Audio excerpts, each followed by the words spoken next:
Hello, everybody. Hope you can hear us. We are live here. We usually play the intro, but tonight I'm going to play something a little different. Since today is January 6th, I thought it would be right to start off with this video. All right, so take a look here. And we are running without producers tonight, so bear with me 1 second.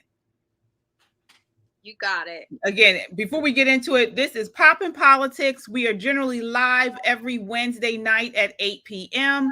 Tonight is a special broadcast. We have been on hiatus since Christmas. I think we've been on hiatus since Christmas, right? And so we're back.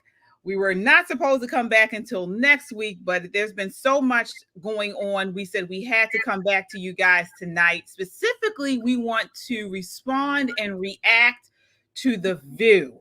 So The View has been spewing such lies and misinformation all week long. They came back on Monday. So we have decided to take a little small clips to bring to you guys and just really sort these issues and topics out. But because today is J6, the anniversary, well, what do you call it, an anniversary? I guess it's a yearly January 6th, riot, I would say. I want you guys to take a look at this video. So here you are, 1 second.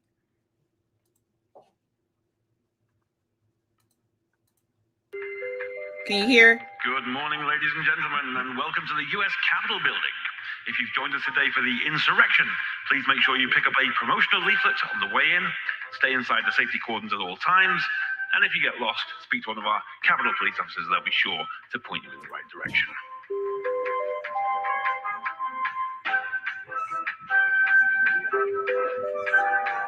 And be sure to set aside a little time today to join us for some insurrection activities, including our photography tour, our fancy dress competition, and have a go.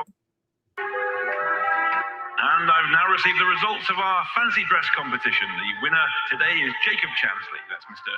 Jacob Chansley. If you could report to your nearest Capitol Police officer, they'll be sure to give you your prize, a guided tour of the building. This is the insurrection.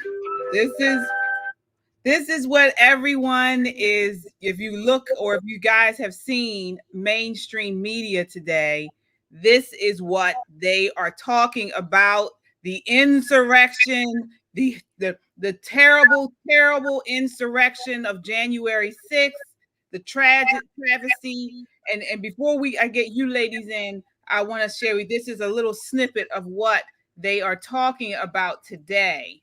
All right, so take a look at this. Let's see here. This is an MSNBC news anchor talking about the dreadful January 6th insurrection. You know it, and ensuring the peaceful transfer of power, and it's that serious. Joining me now in studio is Michael Fanone, former DC Metropolitan Police Officer, Courage for America Council member, and author of Hold the Line, The Insurrection and One Cop's Battle for America's Soul. Officer Fanone, I'm going to try to get through this. Thank you. I cannot. Years ago today. Please tell me your thoughts on this third anniversary. Okay. So there you saw an MSNBC host crying about what happened on January 6th. Ladies, I want to get your response, Shelly. I want to start off with you before we get into the View. Yeah. He and Taraji need to act together. They need to be in the show together with the fake tears on cue. Oh, they could command a lot of money, a lot of roles for that. They are full of it. I can't with these people, like Crystal said. These people are so phony. I mean, my aunt used to say, a phony is a $3 bill. Yeah. You cannot take them seriously. You cannot. Again, Trump has not been convicted of insurrection. And I know we're going to talk about that in a little bit, but this is just acting fodder. It's for the cameras. Yeah, Crystal. I mean, he was in tears, and let me tell you, I don't think he's acting. These people believe what they actually believe. Oh yeah. Oh yeah. He was acting. Those were not. No, he had the tissue already prepared and everything. I think the delusion is so strong. They do believe it. Yeah. I'm gonna say, in the words of Cat Williams, winners cannot allow losers to rewrite history. The fact of the matter is, the people who were at January 6th were speaking for 75 million people that voted for Donald J. Trump and believed that the election was shady. Okay. Now, they behaved badly. A few of them, yes. Okay. Went up to the Capitol and set it off because they were mad. It was a lot of emotion. Kind of reminds me about something like Black Lives Matter. You know, exactly. Right? But to say that these American patriots, most of them never even got a ticket in their life. They have not committed crimes or anything. To say that they are somehow criminals and want to overthrow the American government. No, they want to overthrow those losers like Nancy Pelosi and those people who say they care about democracy so much, and they refuse to listen to their constituents and then throw them in a DC jail without their rights. And everything being taken from them. I refuse. You mentioned BLM. Oh, I'm sorry. You mentioned BLM. You notice how on the left, all of these hoaxes, if you will, become the news. You know, even news. You talk about BLM. Don't mention George Floyd. How about let's correct the record with Michael Brown? His name on, and don't hands up, don't shoot. They don't want to go back and correct these records because Breonna Taylor. Say her name. Oh yeah, say her name. The drug dealer. Right. Oh, well, before you get speaking of these people that fire up these hoax and these untruths, miscommunication, misinformation, is the Smollett. I'm sorry. Right. Is the View. They're talking about this now. They're actually talking about.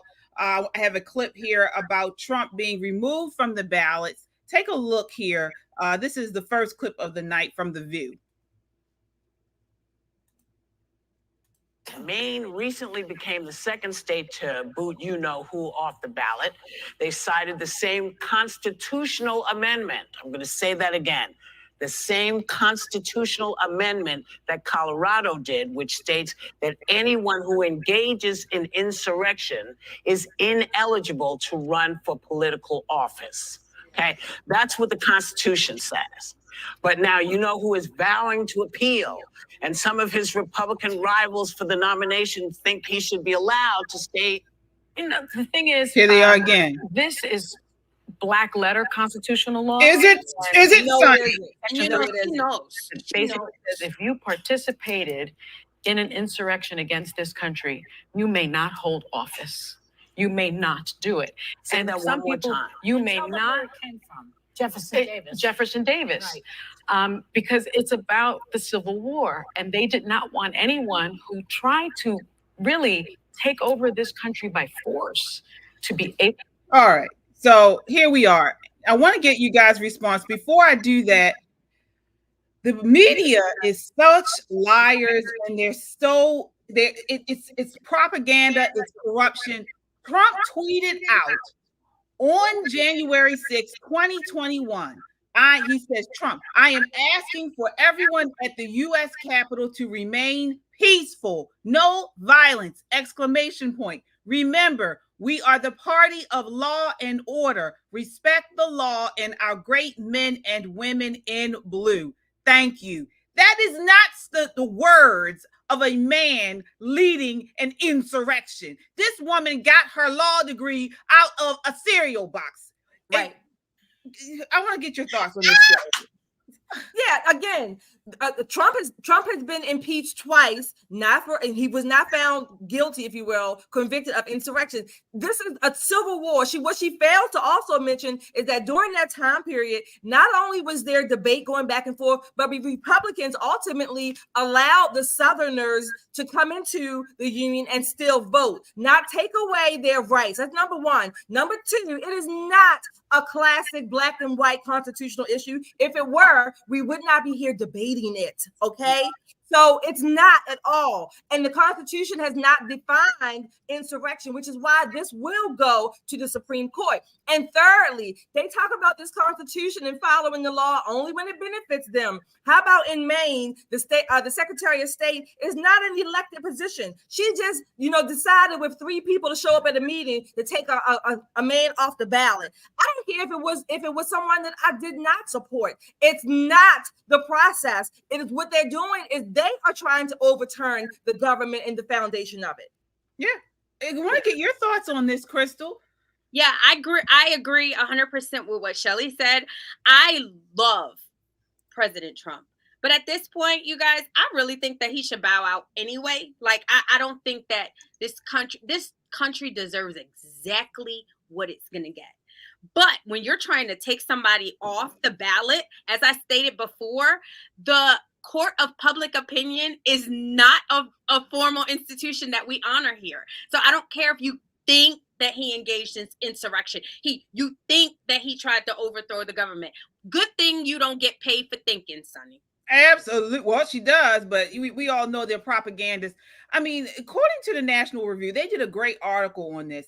It says, in order to constitute incitement to violence, according to the Supreme Court in its landmark Brandenburg v. Ohio case, speech must include intent and specific, not abstract, instructions to act. Yeah, it also required that the speech in question would likely produce imminent lawless action, which went a step further than the previous legal text. Exactly. And again, like you said, just like they did when Trump talked about I think it was the Charlotte, when the lady was killed in the car. Yes.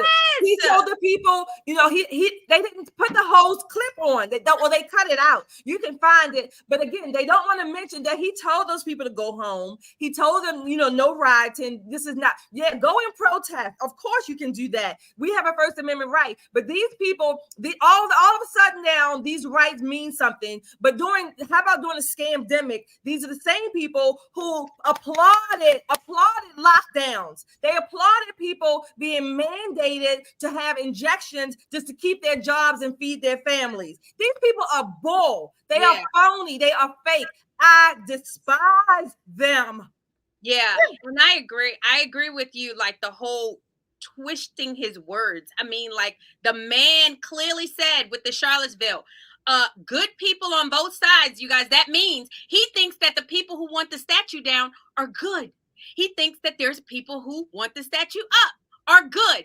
There's nothing confusing about his speech when he says peacefully and patriotically.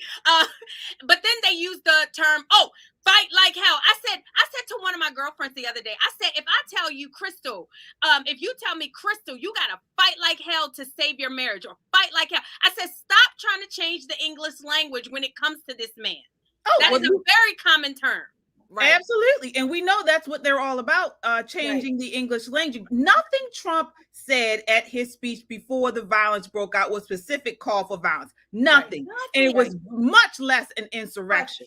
And the vast majority of people that were there were peaceful. It was a small amount of people. And we saw the video in the beginning. That was just a small section of it, which they tried to cover up. A small amount of people were unruly compared to the vast majority of the people that were there. That's right. Yeah, again, it was like you said, a small percentage of people were involved in the rioting and the chaos, which again, let's get the record straight. We never even condoned that. We called that out and said that was wrong. And it was so few people that many of people on the other side of the Capitol didn't even know that the rioting was going on at the same day, the same time. That's how few people it was. But not only that, remember when what's her name, Auntie Maxine? Exactly. With her alligator feet, when she urged and what do you want to call it? Encouraged, told people to get up in the faces of people out eating Make dinner. us proud. Right. Remember when they supported these people going to the Supreme Court justices' homes and scaring their children and families? Remember that? Oh, that's okay. That's okay. But because they despise this man, Trump, and from the beginning, they have been out for blood. So let me ask you, why does the left and mainstream media continue to push this insurrection garbage? Why are they doing it? Because it works. It works. It works. We have a sector of people that are lazy. And to me, I just feel like they just take the information that is fed to them. And it's so sad. Thank God for podcasts. Thank God for, like local people that are willing to speak up for the truth, because I'm telling you, the irresponsible nature of Americans are really going to put us in one of the situations. Yeah, absolutely. It works. They have what is about a 50% divide, if you will, for or against in our country right now. We are pretty much demarcated. A lot of it around politics in our country right now. So of course it works. They are playing up their side. The problem is that our side doesn't do as good of a job. Yeah. And another thing is, and we've said this on the show many times, they want to create chaos. They want to divide. They want to create an atmosphere of crisis and emergency that gives cover to their extreme and liberal actions. So they can create this idea of government can take care of you, of police state and things like this. And we see that this is what they're trying to do. This is the ultimate end. Yes, and they want us to obey. They want, the goal is to get us to obey. But unfortunately, like our rights are endowed by God according to the Constitution. So Patriots, we will never obey. Period. That's why when I say stuff like that, I'm told I'm rebellious when I say stuff like that. I called today and I posted it on my social media, and I don't care who has anything. Today is Patriot Day. I know they tried to make 9/11 Patriot Day, but unfortunately those people did not wake up the morning of 9/11 willing to risk it all for this country. The people who did are the people who walked into that Capitol, like it or not. Those are the patriots who cared about the future of our children and grandchildren. Right. Let me add to that, Crystal. Let's not forget, we have several of them literally rioting in prisons in DC without even having a fair trial. Yes. Yeah. Well, speaking of trials and someone who didn't get a trial, we're moving on to Epstein. So, whether you think he killed himself or not, he Epstein, and now Giselle Maxwell is in jail. But we want to move on to that. And then we're going to respond again to something The View said this week when talking about the Epstein trial. All right. So let me see here. 1 second. It's hard. You're cute and submissive. It's hard. I am a man repellent. It's hard because all I do is go to gay events and drag shows and anything to make a buck, save a buck. Anything to make a buck. It's hard. All right. That was our view. This is our View segment. Just take a look. This is Sonny talking about the Epstein leaks and the information that came out this week. That's the bulk of it. Wednesday's release marks the first set of documents related to the case to become unsealed. My understanding is that more are anticipated to be revealed in coming days. What's important for us to note is we shouldn't be repeating names that are on the list, because just because your name has on the list, but in the documents, just because your name is on the documents doesn't mean that you have done anything criminally irresponsible or illegal or civilly irresponsible. Or that you were a client. Right. It only really, these documents as I read them, only reflect Epstein's sexual assaults of women. And okay. All right. So here we have a table full of ladies, and not one time have they brought any type of conviction or energy about the terrible trafficking, rape, and abuse, sexual abuse of minors that this whole thing has brought about. They go in defending the people, the elites, the leftists, mostly the people, the Democrats, because there was a lot of Democrats that went to Epstein Island in defense of them. Exactly. Shelley, I want to get your thoughts again. These are phony people. These women are phony. They don't give a damn about women when it comes to protecting their own interests, their own class, or their own cliques. This is why they're phony. You're right, KJ. These women, minor women that Epstein or Bill Clinton and all these other names, I have said for a couple of years now, I've used this term called real intersectionality, where all of these people, no matter what party, they kind of meet somewhere and they have these similar agendas, but then they present to us as if they're on different sides. No, they're not. You got people on that list from Alan Dershowitz down to Bill Clinton, other names, all these people, different parties, but they all hobnob together. And apparently they were hobbing and nobbing down here on Epstein Island, right?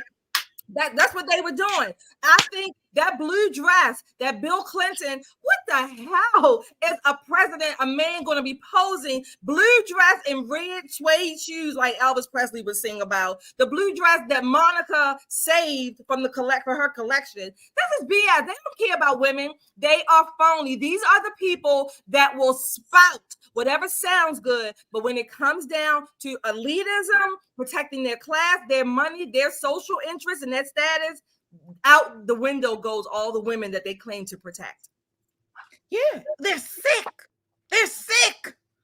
And the documents, the one thing they didn't say, what do you mean, Sonny saying, just because these names are among the list? Okay, I can sort of understand that. I mean, we've gotten bits and pieces, but the main thing is that we have come to realize and has been proven is that Epstein and Maxwell appear to be blackmailing powerful individuals. These people that were intertwined into this, they were being blackmailed. So instead of her trying to defend and say, oh, it doesn't matter if they're, wonder why were they there? What were they being blackmailed about? What was being held over their heads? And what were they made to do by Epstein and Maxwell in order to hold their secrets? Exactly. Again, people from the royal family on that list. This is ludicrous. And again, okay, theoretically, allegedly, these people have not been, accused or charged of any crimes. Okay, but this list is so insidious. All these range of people. What the hell could Epstein? He didn't get all of his money from investing. Okay, no, he did not kill himself. No, and not only that, but there's credible evidence that within these documents that show he was working for the three-lettered organizations. Exactly. He was a spy. They were using him in this, in his blackmailing and the things he knew about these celebrities in order to sway somehow something. We don't know what that is, and that's the key. I mean, I'm among the few of people who believe that they're leaving these little bits of what do you call it? Clues, basically. Breadcrumbs, right, and clues, and trying to keep us off of the real scent. But there is some there. Something was going on. People were being blackmailed, and there were, from what was the guy who was in the wheelchair? Scientists. Stephen Hawking. There were so many people there, presidents, all over the map. Like you mentioned, the royal family, all these people there consulting and doing things to minors. And then these people, The View, dismiss it. Right. It wasn't a state dinner. Yeah. All right, Chris, I nearly lost you for a minute there. Yeah, I'm sorry. My charger, my computer needs to be charged, but I don't know, guys. I think this is a distraction. Mm-hmm. I do think that child trafficking is real. I don't think these people are dirty old perverted people over sexualizing children. This is how it kind of starts. But with the Epstein thing, I'm more interested in our culture that created a culture of young girls who are 12, 13, 14, who are convinced to give an old man a massage for $200. They weren't lied to. These women weren't, these young girls were not lied to. And I am very saddened by the fact that, you know, we're not talking about that. Dirty old men that want to sleep with like those people should be under the jail. Like, I mean, it's sick, but I think that it's a distraction from the real issue. From the real issue. Oh, okay.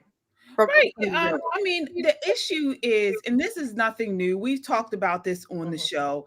You do have young women, underage women, who are, you know, find themselves in circumstances, you know, God forbid, I hope no one that I know, you know, family members are ever in this circumstance where they feel as though there's nothing left but to do these types of things.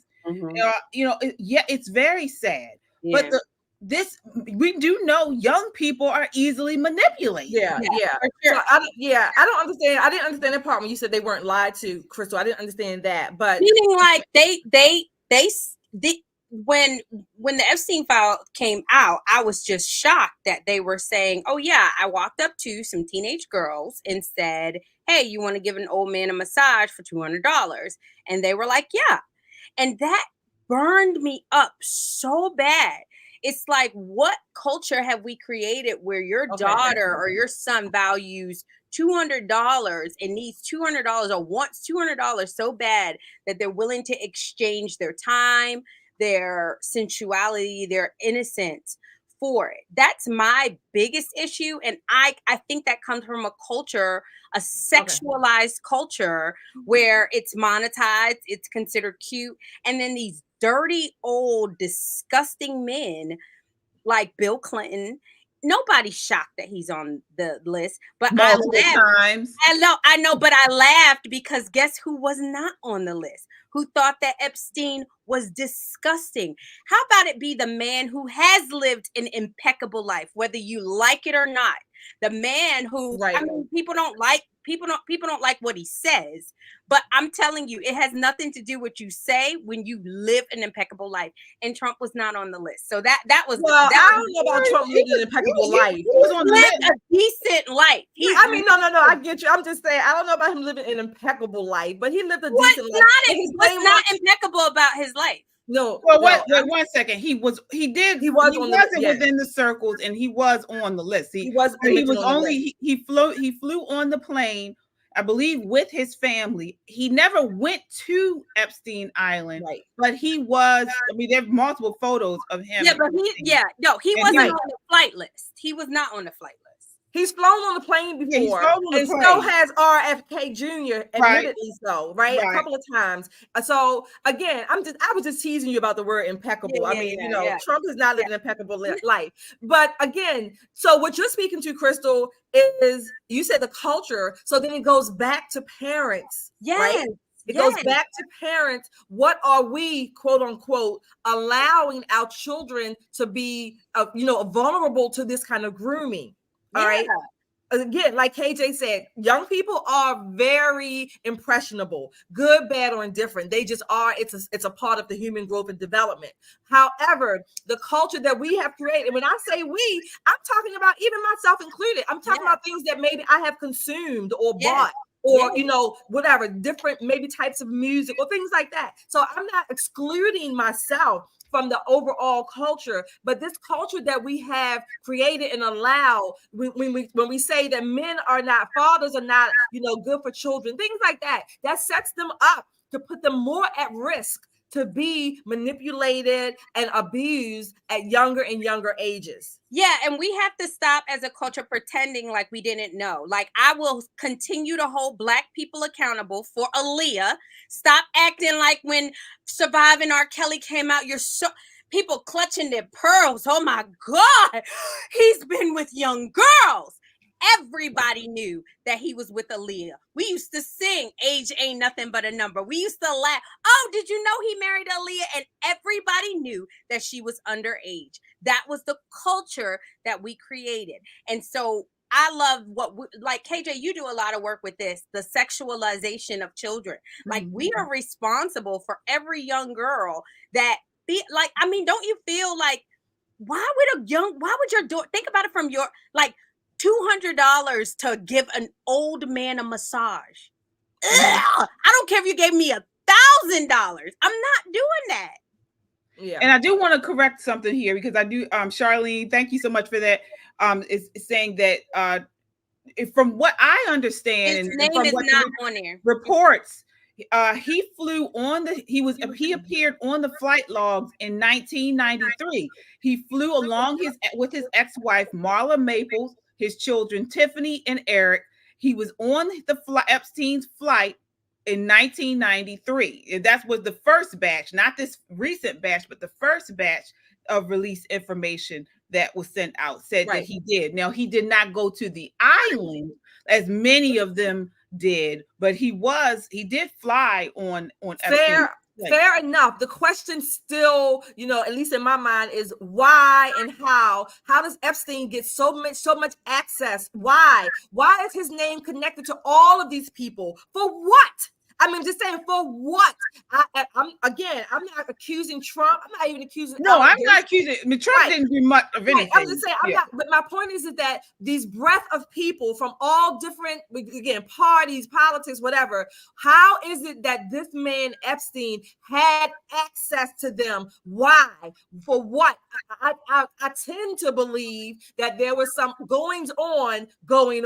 Oh yeah, for sure. And there's a lot we don't know. There's a lot we don't know.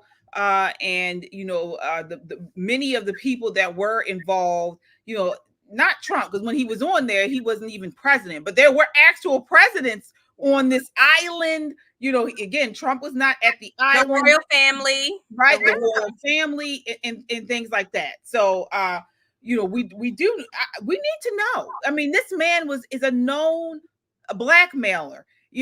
What were these people made to do against the country, against who knows what? This is what's going on with Biden right now. I mean, Biden is a plant for China, and he was given money and things like that. What has he done in order to curve sway with China? So this stuff needs to come out. And we need to find out what's going on with it. All right, so moving right along, this is something a little lighter. Have you guys been following the Simone Biles issue? So this is something else The View talked about this week.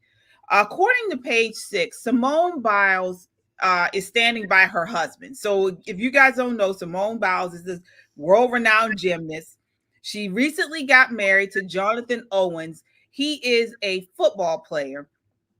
And they came under fire a couple like maybe a week or so ago, because he was being interviewed by Pivot magazine, and he said that he echoed the sentiment that he and his gymnast wife are unbothered by the backlash. Okay, so this was the backlash to this, according to Page 6. So he made some comments. He originally caught flack after claiming on the couple's recent joint appearance on the Pivot podcast that he was the prize to win in their relationship.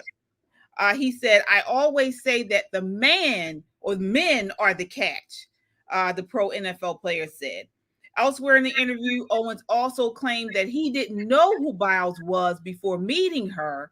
He says, "I'm like, let me see who this is. I never really paid attention to gymnastics, so it piqued my curiosity." So, I mean, it seems, frivolous and, innocent enough, but I mean, people were coming at him for these comments. And some of these people that came at him were, of course, the women from The View. Take a look here. Let me see. 1 second. All right. I'm going to put this up. This is The View talking about it, and then we're going to respond. All right. So let me see here.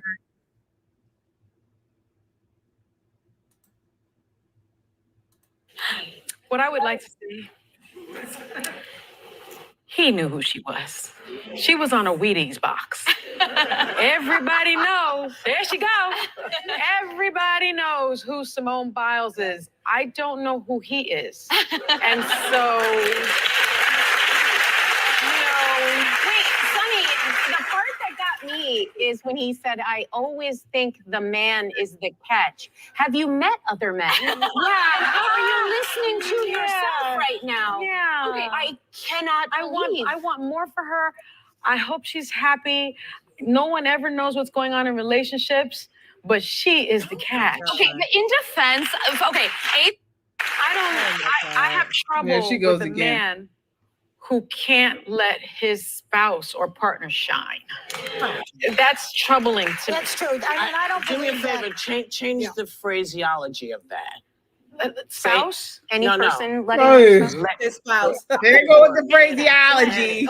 Yeah, like it's you both shining. You're thriving. Yes. You have He's each not other. He's not letting her do. She does what Oh. she Yeah.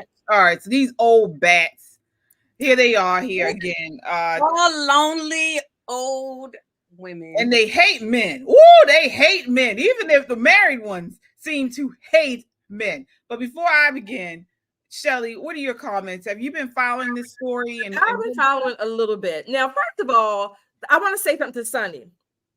Bruce Jenner was also on the Wheaties box, and nobody knows who the hell he is now. Either, No one knew who he we don't know was. who he is either, right? Now he's, what is it called, Caitlyn? So he was also on the Wheaties box. And I remember Bruce Jenner, this fine, fit specimen of an athlete on the Wheaties box. Now, I don't know who the hell he is. I don't even know if he knows who he is. No, he So doesn't. the Wheaties box is not necessarily your best test, okay? Second of all, leave this couple alone. They have not been married 1 year yet. There have been no hints or accusations of abuse or whatever. I saw that clip when her husband said that. I thought he was just being a little facetious, just a little snarky, right? And statistically speaking, when there are more women than men, then the man is the catch. He's not wrong. He's not wrong. Crystal, you agree? Or what do you I agree with Shelly that like the Wheaties box. Okay, so I love Simone Biles, but I love Dominique Dawes, and that's the only kind of reason I kind of knew Simone Biles. But most people, I mean, honestly, they don't know. So it's very possible that he did not know. Especially guys. Guys don't like exactly. He probably knew that she was. I mean, if they're hanging out in the same spaces, then obviously she's not like, but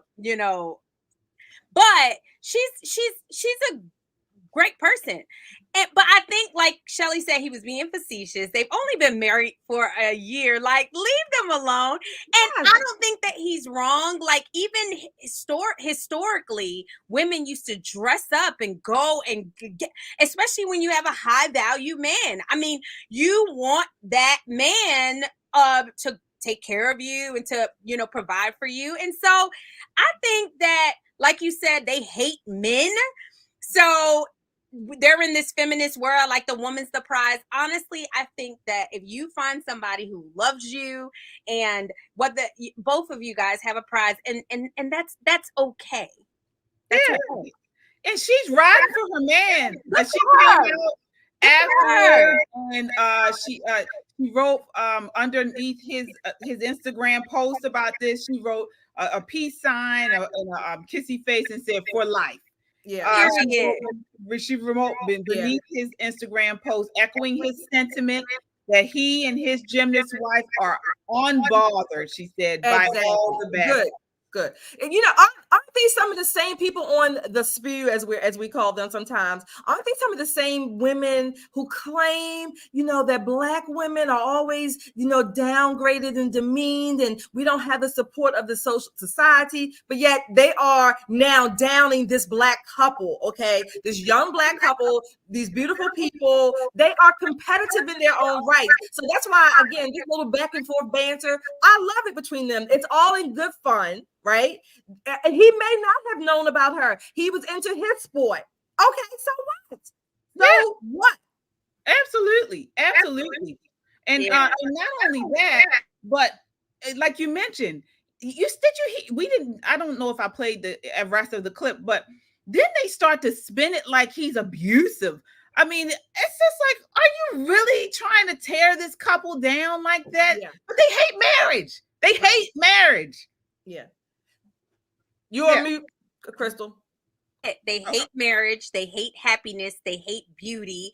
I mean, like, y'all know that it's hard for Black women to find a good man, okay? And so when Simone Biles has this good man who's an athlete, and mind you, I don't know him. I don't a marriage or anything like that. Support them, cheer them on, sweetie. I know y'all are lonely and old, but like, focus on the future. And she's the future, and cheer for that.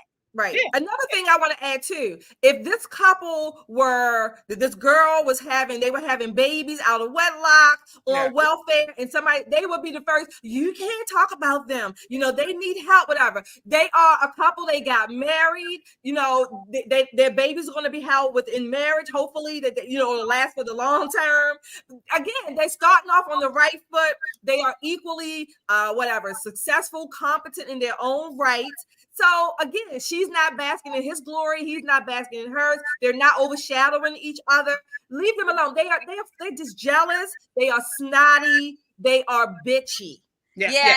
And they wanted like the Rihanna. You remember the Rihanna cover where her man is holding the baby. Her man is holding her baby, and Rihanna standing up like that. You know what? It's whack. So Simone Biles, good for you, girl. Stand by. Yeah, remember a few years ago, was it Simone or Dominique? I can't remember which one, but they talked about her hair. She wasn't black because her hair was Simone. It was Simone. Well, guess what, y'all? All y'all Black women mostly talking about her hair. She got a man. He put a ring on it. He put a ring on it. And guess what? They look cute. Yeah, and not only that, but did you also see the part on the clip where at first Whoopi was saying, rephrase it, and she thought she was telling, because she said spouse, I think, or partner, and no, then let her. Oh, it's the whole. No, it wasn't even. First she said, Sonny said spouse, and then Whoopi was telling her to rephrase it. She wasn't talking about that. She was talking about that was her first word. Sonny didn't realize it, and so she thought she was saying, "Oh, you mean partner?" Stupid women. It was so dumb. And this really irks me. Yeah. No, my husband, your wife is not a partner. It is your husband. It is your wife. We are not on a rodeo. And they are specifically doing this so they can take away the distinguishment of a marriage. Yep. This is why they're doing it, because they don't want people to get married. And when you take away the actual husband, wife, and you take the partner, that can first mean man, woman, a donkey, dog. Second, it can also mean boyfriend, girlfriend, whatever. Right. This is what they're doing, and we're falling for it. You have church people, old church people, talking about my partner. Right. Crazy. Right. No. Right. Now we should be applauding them. This is a football player. We see a lot of football players, even professional ones, who are, got babies all over the place, women all over the place, but they're trying to do it the right way. Why can't we encourage and support this? Yeah. Well, our culture is messed up. Yeah, it is. We support you, girl. Yes, we do. And I hope they stay strong. Keep their business out of media. That's the number one thing. We don't want to see it. Keep it out. Don't flaunt it all over Facebook, Instagram, and stuff. Just keep it to themselves. Don't be a Kiki Palmer and whatever her. Yeah, Tia Mowry. You guys watching Tia Mowry now? I know. I'm over it. I'm bored, Tia. I'm bored. Go get a show or something, girl. I don't like this for you. It's not good. Yes. Oh my goodness. Yeah. So we'll continue to follow that story. On to a much more serious topic, the Texas abortion law. All right. So this is another reaction we have to the View. Once again, they are putting out misinformation. So before I show the clip, in a ruling, I believe it was it was a while ago, the Texas Supreme Court granted the state of Texas relief from a trial court order that barred the state from enforcing its abortion laws in the case of a woman, Kate Cox, who had an extremely complicated pregnancy with a child who has been diagnosed with trisomy 18. And so on this clip, The View is talking about this abortion law. Apparently, it may go up to the Supreme Court, but of course they are against this ban, and they're talking about it. So I want you guys to take a look here. Let me see. All right. Here we are. Okay, with forced childbirth, even if it kills someone, because they're so pro-life. That's what they're saying. What about all that? Ooh, speaking of pro-life, which lost someone. That was my last egg just fell. I wanted to make exactly that point where I think it sets back the pro-life cause. If you're saying that you're not even at the bare minimum going to have exceptions for rape, incest, and lawsuits because they're going to save a life. And you cannot say you're pro-life and let someone die in front of you. The woman is right in front of you dying, and they're saying you can't help them. That flies in the face of humanity, the medical professional, the laws. Like, there's no way this can hold. I think what's unfortunate about it is that it's winding its way through the courts again, right? And so what the Biden administration tried to do, because we have not codified this right in Congress, is that they tried to use this federal law, and it's called. All right. So I don't know what right she's talking about. The only right that needs to be codified is the right to life, and that says it in the Constitution. So what right she's talking about? The Constitution does not mention a right to abortion. It mentions a right to life. But I want to get your guys' thoughts on this. So again, they're talking about this Texas ban, and it does the law does not allow for abortion for emergency situations.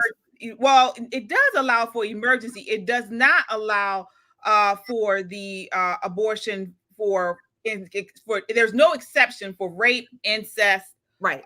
Perceived disability of the child. There is an exception for the health of the mother. Of the mother, right. Right. So this is what they're talking about here. What are your thoughts here, Shelley? So again, earlier we were talking about the Constitution related to Trump. These people, they like to invent constitutional, wording or amendments when it benefits them. You're right. There is no right to abortion in the law, in the Constitution. However, with this particular case, I think this lady ultimately went to another state to have the abortion.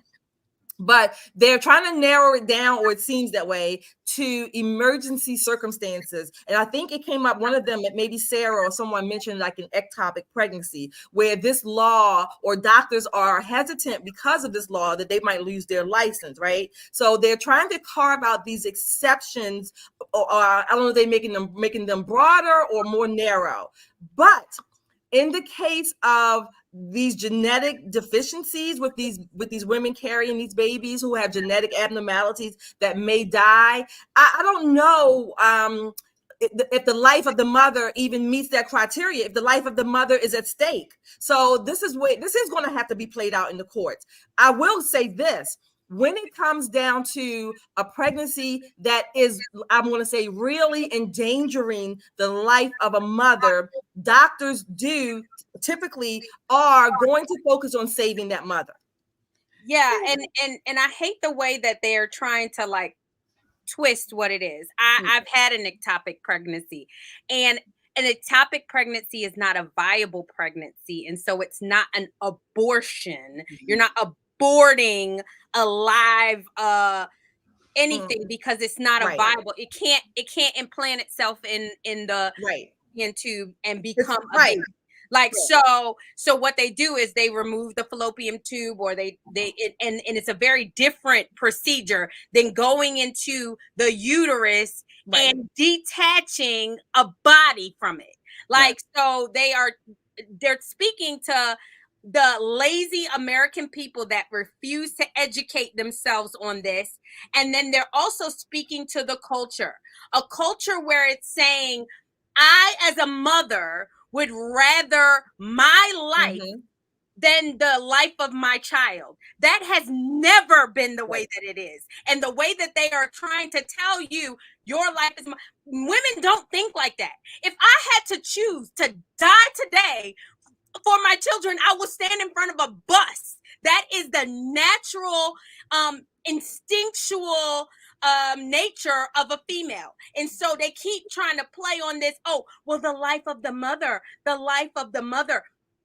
That's first of all, that's so rare. Exactly. For a real mother, there is no question, right? But it's so rare that they're using the exception as the rule. Yeah. The fact of the matter is we do not need to be having viable pregnancies, and I know it's sad when there's incest or when there's rape, but that's I know a lot of 12-year-olds having sex and getting pregnant. I know a lot of 12-year-olds getting raped. To get pregnant and raped at the same time is very rare. So we need to stop allowing them to manipulate us like that. Yeah. And first off, on the medical necessity exception to the Texas abortion law, the court emphasizes that Texas legislator has delegated to the medical person. So rather than legal profession, the decision about when a woman's medical circumstances warrant this exception goes to the medical person or the doctor. Yes. Right. In this case, Cox's doctor, Kate Cox, her name is Dr. Carson, did not in fact assert that Miss Cox has a life-threatening physical condition. Or that in Dr. Carson's reasonable medical judgment, an abortion is necessary because Miss Cox has the type of condition the exception requires. This was all brought out within the trial. So the trial court was wrong to rule that the medical necessity exception was satisfied when the doctor did not say it was satisfied. And they talk about this on the View. Again, like Crystal was saying, this is how they conflate the language and the circumstances, right? We are not, somebody just put a comment up. We are not saying that there is never an exception that's justified to save the mother over the baby. That's not what we're saying. What we are saying is that people like The View and a lot of people today, our culture conflates all of these things and makes everything one. Yes, there can be, and there are medical emergencies with women who are pregnant at different stages of the pregnancy. The problem is, like Miss Cox, or at least from my perspective, one of the problems is that many of these babies who have genetic defects and they will die probably soon after birth, maybe within the first year, right? Sadly. Soon after birth. Then why do they need to be aborted? Your life is not at stake. You can deliver the baby, which is still more healthy and better for your body to just deliver the baby. It could even be an induced labor, okay? Fine. But if the baby's going to die anyway, then why does the baby need to be aborted? Agreed. Right. Agree. They just want to have they want to make it acceptable for you to rip your child out your uterus. And I do not like that at all. Only reason, because God talks about what happens when you shed innocent blood. We keep wondering why we're sick. We keep wondering why we can't find cures for cancer. Well, that is what happens. The Bible instructs what happens when you shed innocent blood. So I'm sorry you don't want your baby. Go drop them off at a fire station or a hospital or what have you. But to kill an innocent life is just not acceptable to me. Period. Yeah. It's tough all the way around. It certainly is. And we are not saying that we're not making light of it on any side of it. We're not making light. Right. But one thing that I do find is, and again in this case on The View, they continue, the left and this abortion fixated culture that we have, they continue to perpetuate lies and misinformation to our youth. Yes. We did a whole show on this, shout your abortion. These people, you go on YouTube and Google and search shout your abortion. And you have these people on here, these Marxist leftist nuts on here talking to kids like 12, 11-year-old and younger, talking about, oh, it's just sucking the pregnancy out. I mean, the amount of lies that go into, what happens in an abortion, what an abortion is, and then on the opposite side, the push for sexualization of children, of pushing people and women to have, free sex and sex with anybody without consequence. Right. They're creating this atmosphere. We talk about this may be a loose association, but we talk about several times on the show, like this highly weird culture, this debauchery, the orgies, if you will, the satanic rituals that they have historically. And I'm talking about historically, like what we call primitive times. Children, babies were used as sacrifices. Why? Because they were seen as pure. And they had been undefiled. So they were the ritual sacrifices, and their blood was considered, I don't know, a spiritual high or whatever you want to call it.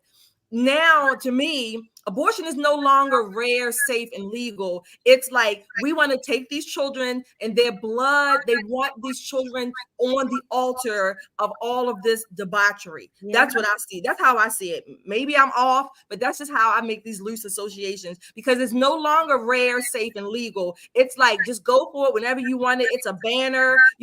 Most women, let's talking about facts or truth. Most women who have had just one abortion live with regret and heartache and pain until the day they die. And that's to me, that's the most irritating thing about this. The people who are pro-abortion are usually these white liberals that get on my nerves. They're not aborting their baby. They are convincing African-American young girls that it is just a clump of cells.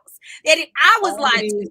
I've had abortions, okay? I've had abortions with an S. And I wish there was somebody had told me that the consequences that come from that.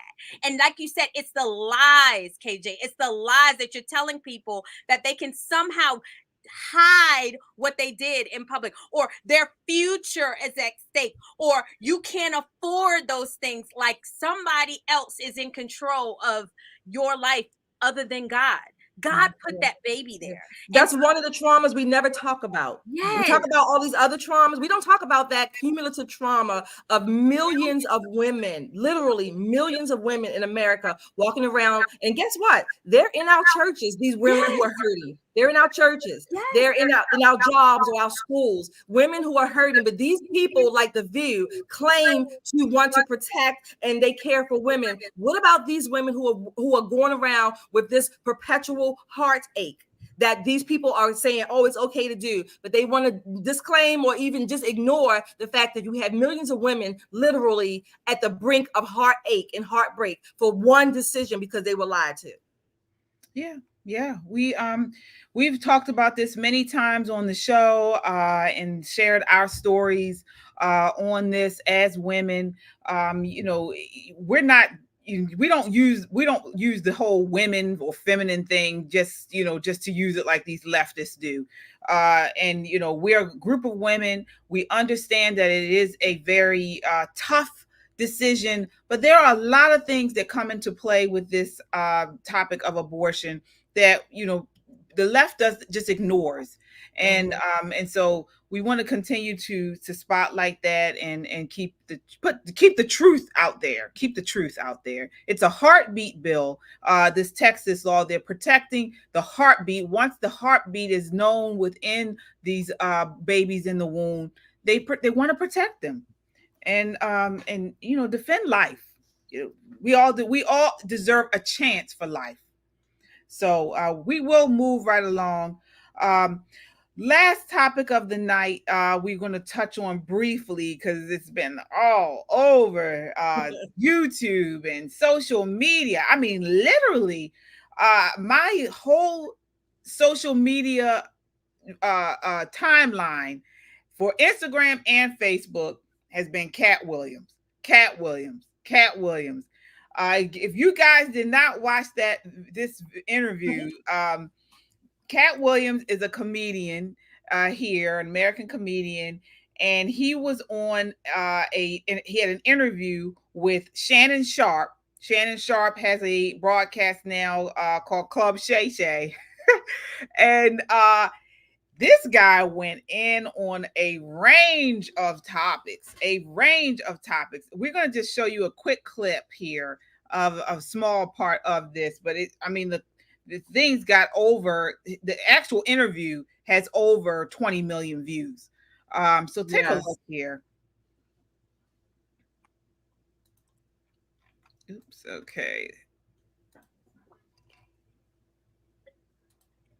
All of these big dick deviants is all catching hell in 2024. It's up for all of them. It don't matter if you Diddy or whoever you is, TG Jakes, any of them.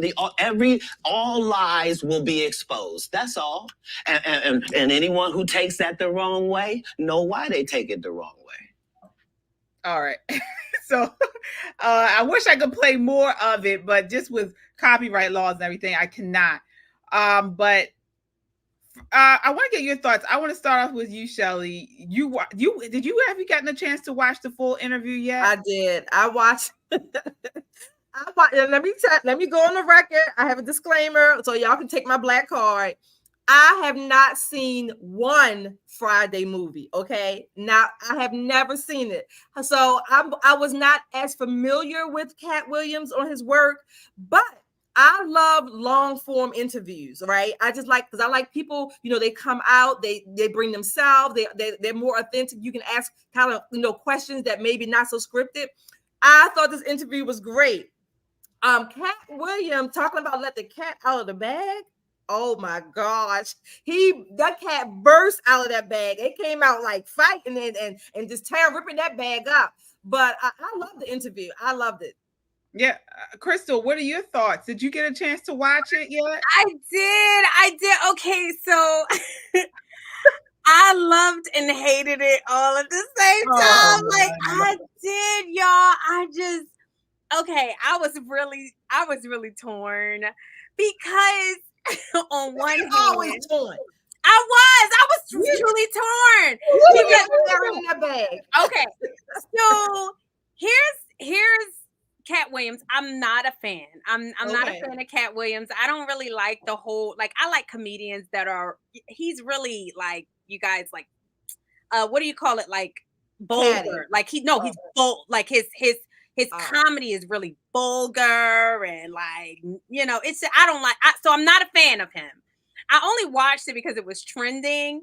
And then it was entertaining. I love when he said, black, white, it doesn't matter. The truth, good versus evil, all of that to me conflicted with his kind of pettiness.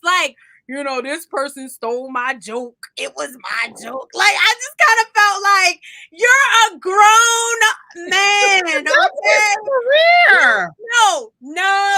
It's not his career. And I love the way Said the Entertainer actually responded to him. He was like, dude, even Bernie Mac said it, if you have something good, somebody's gonna replicate it. Somebody, that's crazy. Yes. No. Yes, No. KJ, it's just the way. No.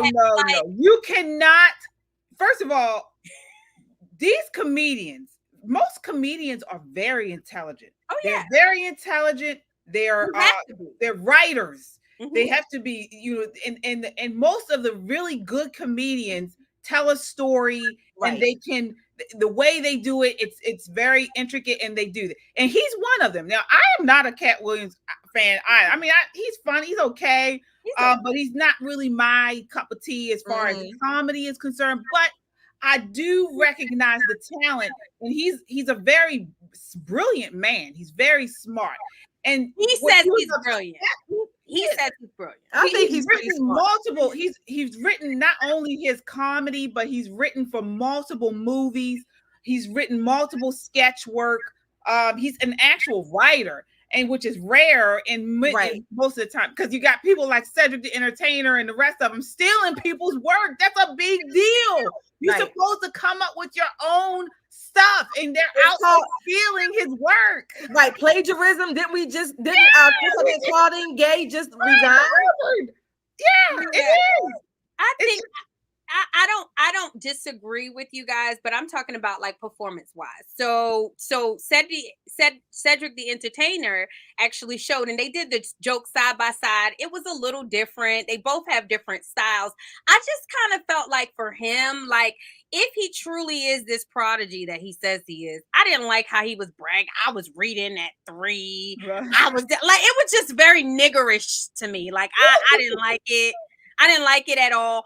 But if all of those things are true, and he left home when he was 13, I know that was very common back then. So I'm not saying that he's lying. He just spent a whole lot of time making himself bigger than I believe that he actually is or even deserves. And then you're trying to tear down other Black men. And Ricky Smiley said something that was very, very true. He didn't agree with Cat Williams, and he started crying, which I was just like, I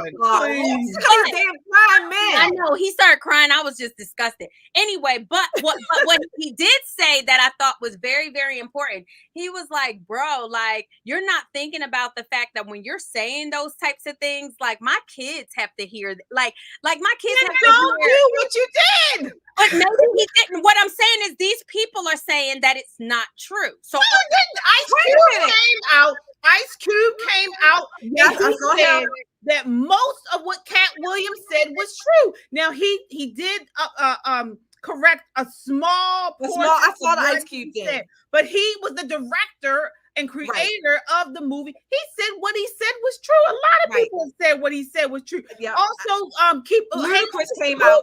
I don't know what Ludacris was talking about when he came out with his rap. Mr. Cooper guy said that the guy stole his stuff.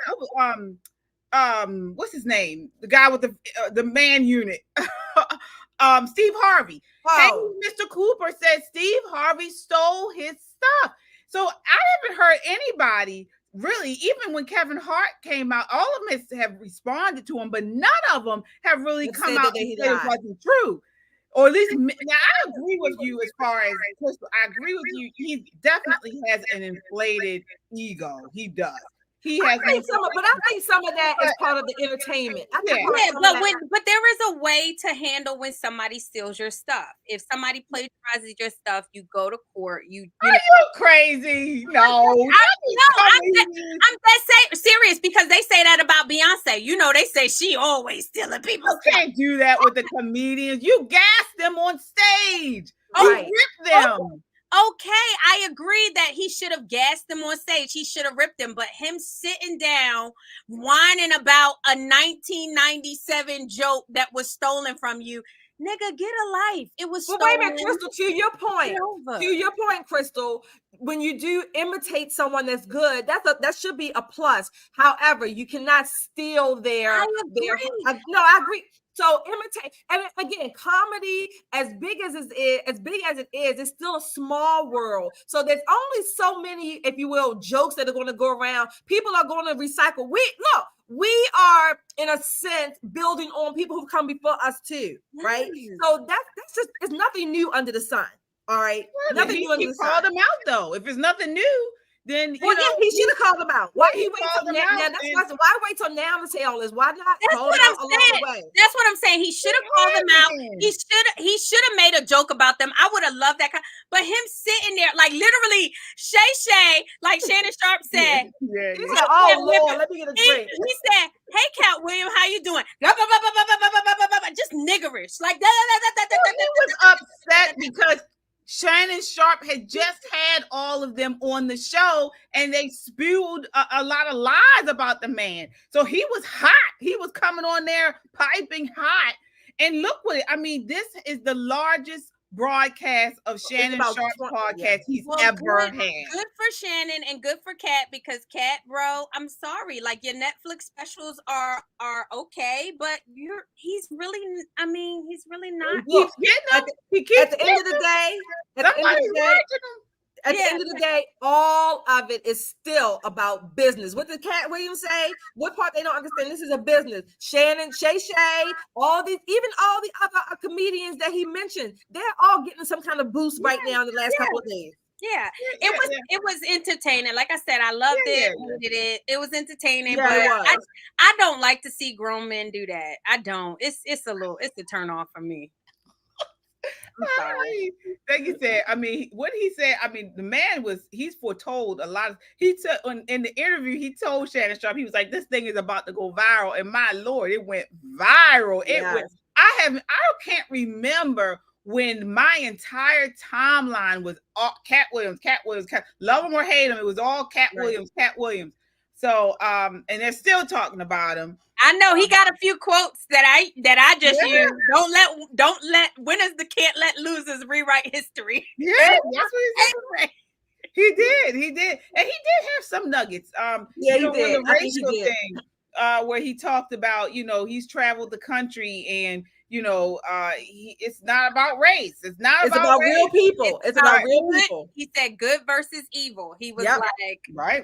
I didn't really know him. I don't know his work well. I got so much out of the interview, good, bad, and different, all over for different reasons. But one of the things I guess I would say I definitely loved and applauded. He adopted 7 or 8 children. Yeah. 10.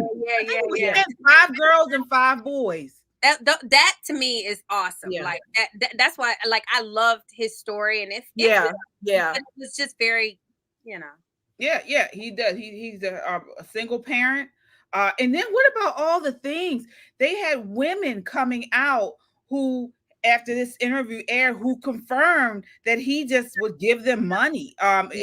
Comedians, they had some comedians, male and female, who were, up and coming, who said when they started out and they could barely make ends meet, and they were, performing right before Cat Williams. Next thing you know, he hands them wads of cash. Yeah. But that's what I don't like, because he's saying all these things, and I'm not saying that he's not.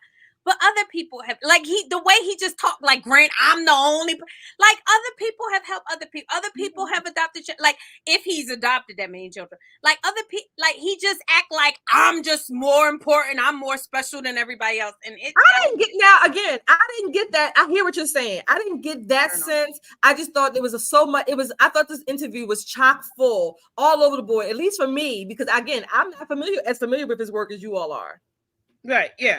Like you said, I mean, and again, I agree. He's got this short man personality. Yes, the Napoleon complex. Right, where, they got to inflate everything. Yeah. I think a lot of times, we as just society, we don't look at the message a lot of times. If it's not delivered in a certain way, or if it's not said a certain way, then we kind of, I'm not saying you're doing this, Crystal. No, I'm just saying in general, we kind of throw out the whole thing. And to me, it's just like, he had a lot of powerful things that he said within that interview. The whole thing about TD Jakes and Diddy, and how, again, I don't know if this stuff is true, but he said he was at parties and, Diddy has tried to, have sex with him. The whole virgin hole line he had, where he talked about how his virgin hole, his whole virgin is a virgin. How this Holly weird society, the celebrity culture is demonic, and he was, but nuggets. But it's coming from a man who talks about pimps and hoes and fucking a bitch, and this is him. So that he all in there, but he's somehow trying to excuse him from everybody. I'm better. I'm more righteous. I'm more holy. I'm doing this. So that's why I said we do have to separate real from reality. So reality from fiction. Comic skit. I mean, he's vulgar in his comedy. Very vulgar. I'm not like a huge fan of his, like I said in the beginning, his comedy. But on this interview, he was talking about real life stuff. It's one thing to be vulgar in your comedy that's not real, and another thing to be talking about these celebrities that are, actually committing and involved in raping people and demonic things and things like that. I mean, I could say this is what I'm talking about. I separate the two.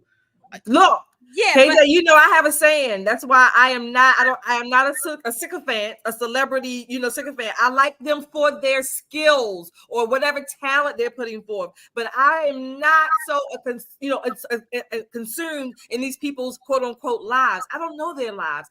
If you have a talent, acting, singing, fine. I can support you, love you for that. Other than that, I don't know you. I tend to gravitate towards what I call real people in real life in real time.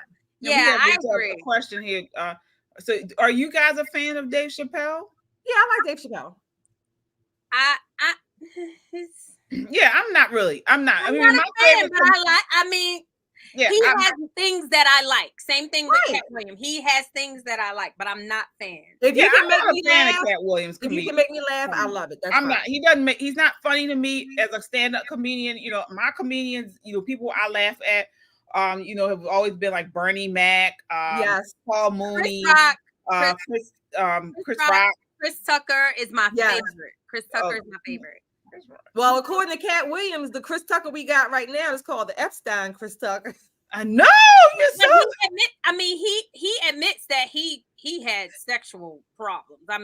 So I'm saying he's my favorite comedian. He's not. I know. I'm just saying, but that ain't the real Chris Tucker, according to Cat Williams. And that's and that was kind of what you know what I'm saying? Like, I just kind of, when you have contributed to the degeneracy of the culture, and then you start like acting like you're somehow holier, then how has he contributed to degeneracy?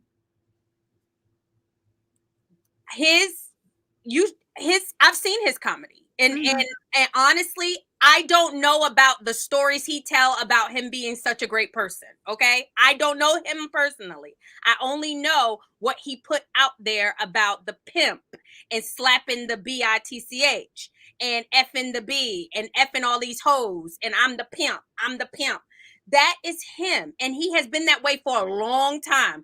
This Cat Williams literally just came overnight. Like, the one we saw in this interview has never been him. But doesn't it go back to that veil that we're trying to break, or the audience versus the talent? Right. We don't know these people's lives. We don't. We only know what they show. Right. I agree. We only know interviews. He's always been very introspective like this. I've seen him on other interviews. I haven't. So you might be right. I'm just saying. But I agree. His stand-up is vulgar. Is very vulgar. And yeah, like all of them are. To me, all of them are. That's what. But nobody is going up there calling everybody out as I'm good and you're bad. Like, nobody else is doing that. And so it was kind of because he's not talking about their comedy, and that's what I'm confused. He's talking about their comedy. He's talking about their personal life. He's talking about them sexually. He's talking. So no, he wasn't talking about anybody's stand-up routine. Right, he was talking about them personally. He was talking about their personal life. He was talking about their personal life, and he was talking about their talent. He was talking about their talent. He was like, I'm more talented. Oh yes. It was big time. I'm better than them. I'm smarter than his work. KJ, I'm not saying that he didn't have a reason for doing it. I'm just saying, for me personally, it looked very, very nigger-ish and barbershop, grandiose kind of my life. I'm way better than everybody, very Napoleon. And I would love for some people to come out and corroborate all of his wonderful things that he thinks about himself. Well, okay. I'm just saying. You can go see that. He did say about the Netflix. He's got all these Netflix specials. Where people have been complaining about that not getting on Netflix. I'm not saying he's not talented. Yes, he's talented. Right. I'm saying all these things he thinks about himself. I would just love for somebody to come out and corroborate. That's all. Right. I see that, but I agree with that though. He did have a big ego. He did. See, someone said they have Chief Jonesy. Okay. Jonesy, I'm with you. I hear you. I hear you. I'm not saying that it's not. It just seems very. I ain't like it. Okay. All right. Well, We do have a super chatter tonight, thank you, Donald. Thank you so much for that. Thank you so much for watching, long-time viewer, and thank you so much for hanging in here with us. Again, this is a special episode we decided to do tonight. We are generally on every Wednesday night at 8 p.m. This Wednesday, we are going to be live at Kim Klasick. She's here in Maryland with us, and she is launching her Red Renaissance launch. So we're going to be there with her. We've got congressmen coming in, the congressman from Texas. What's his name? West? Alan West? Not Alan West. It's the other gentleman. I can't remember. But we also, speaking of comedians, she has a comedian that's going to be there on Wednesday too. Let me see once. I don't know. They'll see it on Wednesday. A panel of people. Right. It's at Riley's Oyster House. Riley's Oyster in Maryland. Jeff Dyer is going to be at there with us. So hope we'll get to talk to him, bring him on air with us for that. So it's going to be a great event. So certainly hope you guys can tune in. That'll be Wednesday at 8 p.m. Let me see here. I just want to get you guys some of the information. You can purchase tickets if you guys are in Maryland at redrenaissance.com. She is on a mission to get more conservatives for 2024 election. So she's doing voter registration, and she is supporting conservative candidates with her PAC. All right. So we will be there, and we'll bring you all the latest. Also on Wednesday is another debate. So there's the debate between DeSantis and Nikki Haley, right? And then Trump is also doing a town hall that night as well at 9. I think Vivek is doing something too. Oh, okay. Well, it's going to be a jam-packed night. So we're going to bring it all to you guys live starting at 8 p.m. So look out for our notification and watch with us. Any last thoughts, ladies? No, it's all right. Look, let's get this party started. 2024 is here.